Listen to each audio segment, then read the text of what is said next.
ஹalleluya, தேவனுக்கு ஸ்தோத்திரம். Good morning. இன்றைக்கு கர்த்தருடைய நாள். ஆலயத்துக்கு போகணும் இல்லையா? ஞாயிற்றுக்கிழமை நினைவிருக்கா? எஸ், கர்த்தருடைய நாளை நாம் கனமாய் ஆசரித்தால், ஆண்டவர் வசனத்தின்படியாக வாழ்ந்தால், கர்த்தருடைய சந்நிதியில் மகிழ்ந்தால், நம்முடைய வாழ்நாட்கள் எல்லாம் ஆசீர்வதிக்கப்பட்டிருக்கும்.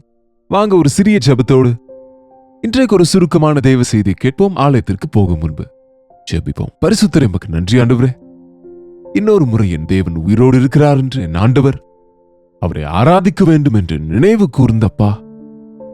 6 நாட்களும் எங்கள் போஷிப்புக்காக நாங்கள் இரவும் பகலும் பிரயாசப்படுகிறோம். 7வது நாளை நீர் ஓய்வு நாளாக பரிசுத்தப்படுத்தினீராகவே உம்முடைய ஆலயத்துக்கு சென்ற ஆவிக்குரிய ஆசீர்வாதங்களை பெற்றுக்கொள்ள, ஆவியிலே வளருவதற்கு, தேற்றப்படுவதற்கு, உம்முடைய சமூகத்தில் மகிழ்வதற்கு எங்களுக்கு உதவி செய்யும்படியாக இயேசுவின் நாமத்திலே ஜெபிக்கிறோம் பிதாவே. ஆமென். வறண்ட நிலமும் மகிழ்ந்திடும், வனாந்திரமும் செழித்திடும். தேவனே இவையெல்லாம் செய்பவர், கர்த்தரின் மகிமையை காணுங்கள். என்னங்க, தேவாலயத்துக்கு போகலாம் என்று சொன்னால் ஏன் அவ்வளவு கஷ்டம் உங்களுக்கு? எங்களுடைய சர்ச்சில் சேர்ஸ் இல்லை என்பங்க ஒரு சிலர், எங்களுடைய ஆலயத்திலே பார்க்கிங் இல்லை என்று சொல்லுகிறவங்க ஒரு சிலர், எங்க சபையில இடமே இருக்காது என்று சொல்லுகிறவங்க ஒரு சிலர், எங்க ஆலயம் ரொம்ப அற்புதமாக இருக்கும் ஆனால் அங்க தேவ ஊழியர் இல்லை, எங்களுக்கு வசனம் இல்லை என்று சொல்லுகிறவங்க ஒரு சிலர், எங்க பாஸ்டர் ஐயா ரொம்ப அருமையா வசனத்தை போதிப்பார்கள் ஆனா எங்களுக்கு பாடல்கள் இல்லை, ஆராதனை இல்லை, இன்னும் இசையும் இல்லை என்று சொல்லுகிறவங்க ஒரு சிலர். இந்த பிள்ளைகளை கூட்டிக் கொண்டு எப்படிங்க போக சொல்றீங்க? எங்களுடைய ஆலயம் ரொம்ப தூரமா இருக்கிறது என்று சொல்லுகிறவங்க இன்னும் சிலர். இல்லங்க, உண்மையாய் நீ தேவனை நேசித்தால், அவர் வசனத்தை நேசித்தால், அவருடைய பிரசன்னத்திற்கு 6 நாட்கள் வேலை செய்து கொள்ளு. 7வது நாள் பரிசுத்தப்படுத்தி இருக்கிறேன், எனக்கு என்னுடைய சமூகத்தில் செலவிடு என்று ஆண்டவர் சொன்னார். அது நமக்கு எவ்வளவோ உத்தமம். உண்மையாகவே இந்த வேலை வேலை வேலை என்று இருக்கிறோமே தவிர, நம் ஆத்மாவை இளைப்பாற செய்கிற, நமக்கு ரிலாக்ஸ் ஆவதற்கு, சரீர மனரீதியான ஆவிக்குரிய பலவீனங்களில் இருந்து விடுவிக்கப்படுவதற்கு கர்த்தருடைய நாளை நாம் பின்பற்றும் போது, ஓய்வு நாளாக ஆண்டவர் அதை பரிசுத்தப்படுத்தின போது, உலக வேலைகள் எல்லாம் ஓரம் வைத்து, உலக காரியங்கள் எல்லாம் அன்றைக்கு விட்டு ஆவிக்குரிய விஷயங்களில் மனதை செலுத்தினால் நீங்கள் செய்வது எல்லாமே வாய்க்கும். தேவாலயங்கள் இன்றைக்கு எங்கு பார்த்தாலும் எத்தனையோ ஆலயங்கள் இருக்கிறது. வினோதம் என்னவென்றால், இருக்கிற இடத்திலேயே அநேக ஆலயங்கள் இருக்கிறது, இல்லாத இடத்துல ஒன்று கூட இருக்கிறது இல்லை. இந்த காளான் பாருங்க, கொத்து கொத்தாக முளைத்திருப்பது போல் அப்படியாக இன்றைக்கு பக்கத்துல புது புது ஆலயங்களை கட்டிக் கொள்ளுகிறாங்க. எத்தனை சபைகள் இருக்கிறது, தேவனுக்கு ஸ்தோத்திரம். பட் ஆலயங்களிலே எவ்வளவு தேவ பிரசன்னம் இருக்கிறது? எத்தனை பேர் ஆத்துமாக்கள் ரட்சிக்கப்படுகிறார்கள்? ரட்சிக்கப்பட்டவர்கள் ஆவிக்குரிய வாழ்க்கையில் பலப்படுகிறார்கள். இன்னும் எத்தனையோ இடங்களில் எங்களை சுற்றி குறைந்தது ஒரு 100 மைல்களுக்குள் எங்கேயுமே ஒரு ஆலயம் கூட இல்லை என்று நம்முடைய தேசத்தில் இருக்கிற சில மாநிலங்கள் இருக்கிற விசுவாசிகள் டிரான்ஸ்பர் ஆகி ஒரு சில இடங்களுக்கு போகும்போது, நார்த்துக்கு போகும்போது, அங்கே ஆலயங்கள் இல்லாமல், தமிழ்ல வசனம் கிடைக்காமல் எவ்வளவோ தாகமா இருக்கிறார்கள். அப்படிப்பட்டவர்களுக்காகத்தான் இந்த லைவ் கொடுக்கிறோம். அவர்கள் அங்கிருந்து வசனத்தை கேட்கும்படிக்கு. அன்று ஒரு சகோதரன் சொல்லுகிறான், நான் பிரேசில்ல இருந்து வசனத்தை கேட்கிறேன், இங்க எல்லாரும் போர்ச்சுகீஸ் மொழி பேசுவார்கள், எனக்கு இங்க வசனமே கிடையாது, இங்க தமிழ் மக்களே கிடையாது, தேவனுடைய ஆலயங்களே இல்லை, எனக்கு ஒன்றுமே புரியாது இங்க ஆலயங்களுக்கு செல்லும் போது. ஆனா இந்த ஆன்லைன்ல நான் கனெக்ட் ஆன பிறகு ஒவ்வொரு நாளும் வசனத்தை கேட்டு, ஒவ்வொரு நாளும் தேவனுடைய பிரசன்னத்தை நான் இருக்கும் இடத்திலேயே அனுபவிக்கிறேன் என்றார். இந்த லாக்டவுன் பிறகு ஆண்டவர் ஒரு ஆலயத்திலே மாத்திரமே ஆண்டவர் இருப்பதில்லை. எங்கே 2 3 கூடினால் அங்கே இருப்பார். எங்கே ஒரு நபர் தன் இருதயத்தை ஆலயமாக்கி கொள்வானோ, தன் இருதயத்தை தேவாலயமாய் காத்துக் கொள்வானோ, பரிசுத்தப்படுத்திக் கொண்டார். கர்த்தரை வரவேற்றால் அங்கேயும் இருப்பார் என்பது நிரூபிக்கப்பட்டது. பட் இந்த உலகத்தில் இருக்கிற வரை நாம் ஆலயங்களுக்கு போவதும் கூட ரொம்பவும் அவசியங்க. நிச்சயமா போகணும். It's not an option. என்னங்க? பட் எவ்வளவு காலம் இது என்பீங்களா? இன்னும் கொஞ்ச காலமே. இந்த உலகத்தில் இருக்கிறவரை இந்த கட்டடங்களில் அவரை நம்ம ஆராதிக்க வேண்டும். ஆனால் ஆண்டவர் மிக சீக்கிரத்தில் வரப்போகிறார். அவர் வரும்போது அவரோடு நம்ம எடுத்துக்கொள்ளப்படும் போது அவர் ராஜ்யத்தை சுதந்திரித்துக் கொள்வோம். அந்த பரலோகத்து பட்டணத்திலே, இங்க எருசலேம் பட்டணத்திலே ஆலயம் இருக்கிறது. அதனாலதான் அன்றைக்கு ஜனங்கள் எல்லாரும் எங்கிருந்து வந்தாலும் ஒரே ஆலயம். இப்பொழுது போல இல்ல பாருங்க. இப்பொழுது எங்கே 2-3 நாமத்தில் கூடினாலும் அங்கே இருப்பேன் என்றார். ஆனால் அந்த காலத்தில் தேவ சமூகம் ஒரு விசேஷித்த இடத்தில் தான் இருக்கும். ஆகவே ஜனங்கள் எல்லாரும் அங்கே தான் வர வேண்டியிருக்கும். ஆனால் பரம எருசலேமை தேவன் நமக்காக ஆயத்தப்படுத்துகிறார். பரம எருசலேம் எப்படி இருக்க வேண்டும் என்று நீங்க அறிந்து கொள்ள வெளிப்படுத்தின விசேஷம் வாசிங்க. 21ஆம் அதிகாரம், முக்கியமா 21, 22 வாசித்தால் எவ்வளவு அற்புதமாக இருக்கும் என்பதை நீங்க உணர்ந்து கொள்வீர்கள். ஒருமுறை பாருங்க, வெளிப்படுத்தின விசேஷம் 21ஆம் அதிகாரம், 21ஆம் அதிகாரம். எஸ், வெளிப்படுத்தின விசேஷம் 21வது அதிகாரம். நமக்கு முழுவதும் வாசிக்க இப்போது நேரம் போதாதாகவே 22ஆம் வசனம் வாசிக்கிறேன், கேளுங்க. அதிலே தேவாலயத்தை நான் காணவில்லை. ஒரு தேவாலயம் கூட அங்கே இல்லையாங்க. எதற்கு? சர்வ வல்லமையுள்ள தேவனாகிய கர்த்தரும் ஆட்டுக்குட்டியானவருமே அதற்கு தேவாலயமாயிருக்கிறார்கள். சர்வ வல்லமையுள்ள, எவ்வளவு பெரிய தேவனுங்க நம்ம ஆண்டவர். சர்வ வல்லமையுள்ள தேவனாகிய கர்த்தரும், அவரே தேவன், அவரே கர்த்தர். தோமா இயேசு ஆண்டவராக ஏற்றுக்கொள்ளவில்லை. போதகர் என்று நினைத்தான். பிதாவை காண்பியும் என்று கேட்டான். பிதாவின் இடத்துக்கு எப்படி போவீங்க, நீங்க குமாரன் இல்லையா என்பது போல இருந்தார்.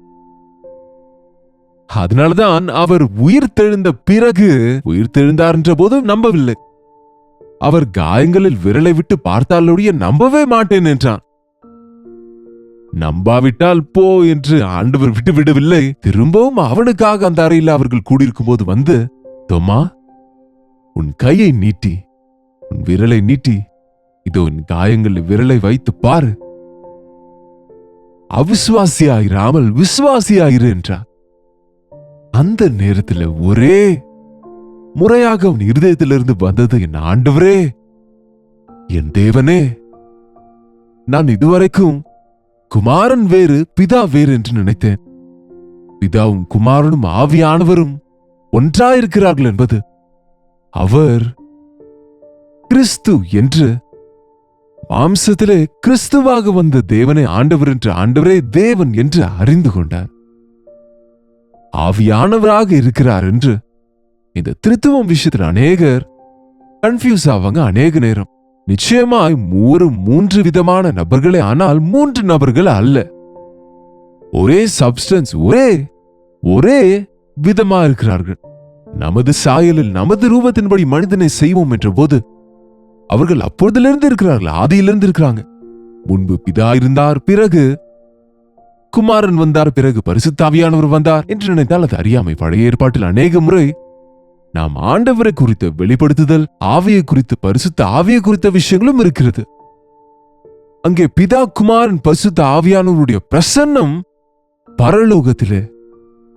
அவரே நம்முடைய ஆலயம், அவருக்குள் நாம வசிக்கின்றோம். ஏதோ செப்பரேட்டா இப்பொழுது போல ஒரு சர்ச்சுக்கு போக வேண்டிய அவசியம் இல்லை. ஒரு ஆலயத்துக்கு சென்று அங்கதான் தேவன் இருக்கிறார் என்று நினைக்க வேண்டியதில்லை. அவரே ஆலயம். அதை எப்படி யூகிக்க வேண்டும், எப்படி அதை விவரிக்க வேண்டும் என்று எனக்கு தெரியவில்லை. ஒரு சில விஷயங்களை, ஆவிக்குரிய விஷயங்களை அனுபவித்தால் தான் தெரியும். கண்ணார ஆவிக்குரிய கண்கள் திறக்கப்பட்டால் தான் தெரியுமே தவிர, எவ்வளவு நேரம் வார்த்தைகளால் விவரித்தாலும் அது விசுவாசிக்காதவர்களுக்கு புரியாது. ஒன்று நினைவுல கொள்ளுங்க, நாம் என்றென்றைக்கும் தேவனுடைய ஆலயத்திலே வசிக்க போகின்றோம். ஆலயம் என்றால் யாரும் அல்ல, நம் ஆண்டவருக்குள்ளே நாம மகிழ போகிறோம். இவ்வுலகத்திலே கொஞ்ச நேரம் தேவனுடைய ஆலயத்திலே, தேவ பிரசன்னத்திலே உன்னால மகிழ முடியாவிட்டால் எப்படி நீ அந்த தேவனுடைய ராஜ்யத்திலே, நிரந்தரமும் இருக்கிற பரலோக ராஜ்யத்திலே ஆண்டவரோடு இருக்க முடியும்? இங்கே கொஞ்சம் ஆராதனை நேரம் அதிகமானால், பாடல்கள் அதிகமாய் பாடினால், அதிக நேரம் வசனத்தை போதித்தால் அவ்வளவு கசந்து கொள்கிறீர்களே, இனி எப்போதும் இந்த சர்ச்சுக்கு வரவே கூடாது என்று ஒரு சிலர் நினைக்கிறாங்க. சிலர் வருவதே இல்லை. ஆனால் யுக யுகமா என்றென்றைக்கும் தேவ சமூகத்தில் இருப்பதற்காக அது எப்படி இருக்கும் என்று பரலோக பட்டணத்துக்கு எடுத்துக்காட்டாக பரலோகத்தை பிரதிபலிக்கும் மாதிரியாக பூலோகத்தில் ஆண்டவர் நமக்கு அவர் பிரசன்னத்தை தந்தார். அவர் ஆலயத்தை தந்திருக்கிறார்.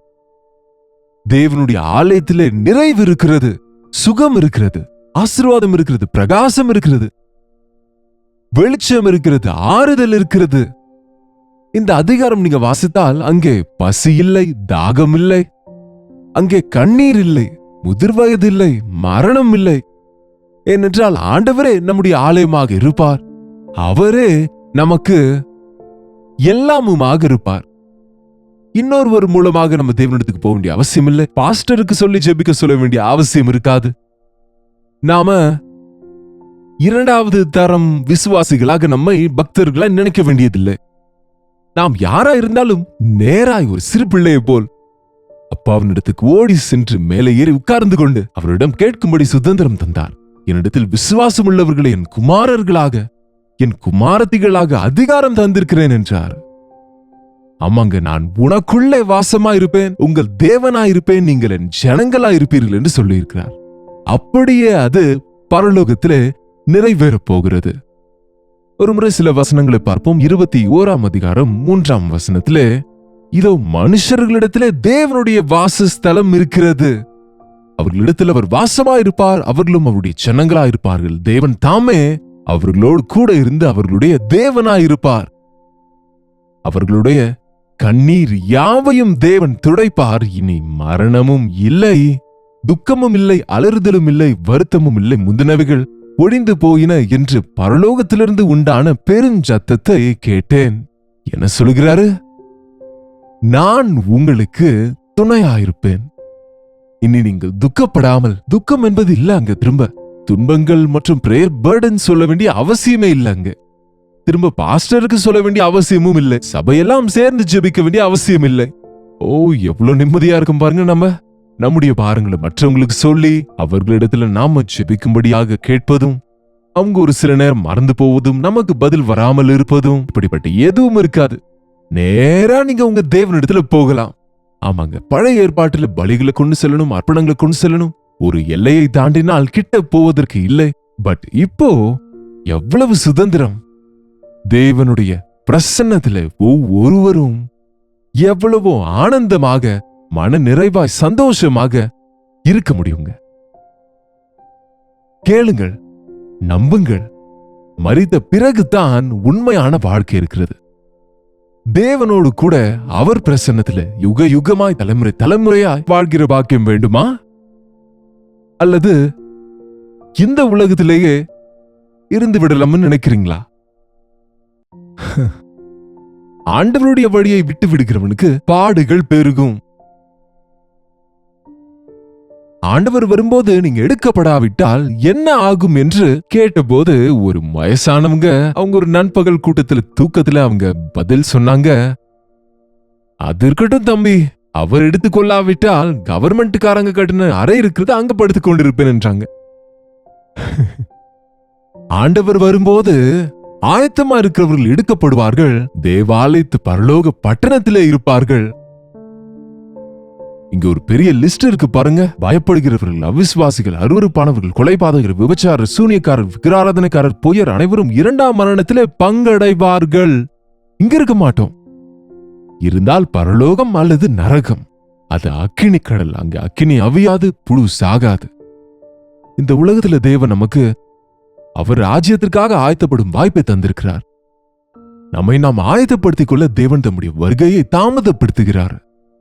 தேவனுடைய ஆலயத்துக்கு போகும்போது, தேவனுடைய ஆலயம் என்றால் இந்த உலகத்தில் இருக்கிற தேவாலயத்துக்கு போகும்போதே இவ்வளவு நிம்மதி, இவ்வளவு ஆனந்தம், இவ்வளவு பாக்கியம் இருந்தா நாம் என்றைக்கும் வாழ போகின்ற அந்த பரலோகத்து பட்டணம், நீங்க எந்த பட்டணத்தை தேவன் தாமே கட்டி அஸ்திபாரம் போட்டாரோ அந்த பரலோக பட்டணத்தை சுதந்திரிக்கிறவர்கள் எவ்வளவு பெரிய பாக்கியவான்கள் என்பது நாம உணர்ந்தால் இந்த உலகத்தின் ஆசைகளை விட்டுவிட்டு மேலானவைகளை நம்ம நாடுவோம்.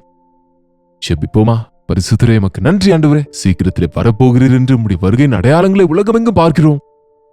ஆயத்தமாக இருக்கிறவர்கள் எடுத்துக் கொள்ளப்படுவார்கள் என்ற வார்த்தையின்படி எங்கள் இருதயங்களில் எப்பொழுதும் உம் மீது ஆசையோடு இருந்து உம்மை நேசிக்கிறவர்களாக உலக சம்பந்தமான காரியங்களுக்கு நாங்கள் அட்டாச் ஆகி உட்கார்ந்திருக்காமல் அவைகள் மீது மனது செலுத்தாமல் மேலானவைகளை நாடுவதற்கு இந்த உலகத்திலே எங்கள் ஆவிக்குரிய வாழ்க்கையை கெடுக்கிற ஒவ்வொரு பாவத்தையும் அறிக்கை செய்து விட்டுவிட்டு உம்முடைய ரத்தத்தில் கழுவப்பட்டு உம்முடைய ராஜ்யத்தை சுதந்திரிக்க எங்கள் ஒவ்வொருவருக்கும் உதவி செய்யும்படியாக இயேசுவின் நாமத்தில் ஜெபிக்கிறோம் பிதாவே, ஆமென். நம்முடைய பிதாவாகிய தேவனுடைய அன்பும் குமாரனாகிய இயேசு கிறிஸ்துவின் கிருபையும் பரிசுத்த ஆவியானவருடைய அந்யோன்யமும் ஐக்கியமும் கூடி வந்திருக்கிற நம் அனைவருக்கும் இப்போதும் சதா காலமும் துணையாக இருப்பதாக, ஆமென். தேவனுக்கு ஸ்தோத்திரம். உங்க இருதயத்தை தேவனோடு சரி செய்து கொள்ளுங்க. உங்க ஜெப விண்ணப்பங்கள் பாரங்களை எங்களை தெரியப்படுத்துவதற்கு நீங்க 8939801234 என்கிற நம்பருக்கு நீங்க உடனடியாக ஒரு டெக்ஸ்ட் அல்லது வாய்ஸ் மெசேஜ் மூலமாக வாட்ஸ்அப் அனுப்புங்க. உங்களுக்காக ஜெபிக்கிறோம். உங்களுக்கு அவசியமான அறிவுரைகள், உங்களை பலப்படுத்தும்படியாக, முக்கியமா உங்களுக்கு வேண்டிய மாரல் சப்போர்ட், நீங்கள் இருக்கிற பிரச்சனைகளிலிருந்து வெளியே வருவதற்கு உங்களுக்கு விடுதலை உண்டாக வேண்டும் என்று நாங்கள் ஜெபிக்க வேண்டும் என்றாலும் உதவி வேண்டும் என்றாலும் அந்த விஷயத்தை எங்களுக்கு தெரியப்படுத்துங்க. உங்களுக்காக நாங்கள் ஜெபிக்கிறோம். நீங்க எல்லாரும், நாம் எல்லாரும் தேவனுடைய ராஜ்யத்தில் இருக்க வேண்டும் என்று எவ்வளவோ பாரத்தோடு ஒவ்வொரு நாளும் தேவன் தருகிற செய்திகளை உங்களிடத்துல கொண்டு வருகிறேன். இன்றைக்கு ஞாயிற்றுக்கிழமையிலேயே தேவனுடைய நாளில் தேவனுடைய ஆலயத்துக்கு செல்வோம். கல்வரி சர்ச்சில் நடக்கிற தமிழ் ஆராதனை உங்களுக்கு நாங்கள் யூடியூப்ல ஷேர் பண்ணுகிறோம். நீங்களும் கூட பங்கு பெறுங்கள். கர்த்தருக்கு சித்தமானால் நாளைக்கும் இதே நேரத்தில் இதே அனுதின தியான நிகழ்ச்சியில காலை 7 மணிக்கும் மீண்டும் உங்களை சந்திக்கிறேன். நீங்களும் மறக்காம கலந்து கொள்ளுங்க. அதுவரை கர்த்தருடைய கிருபை உங்களுக்கு துணையா இருப்பதாக.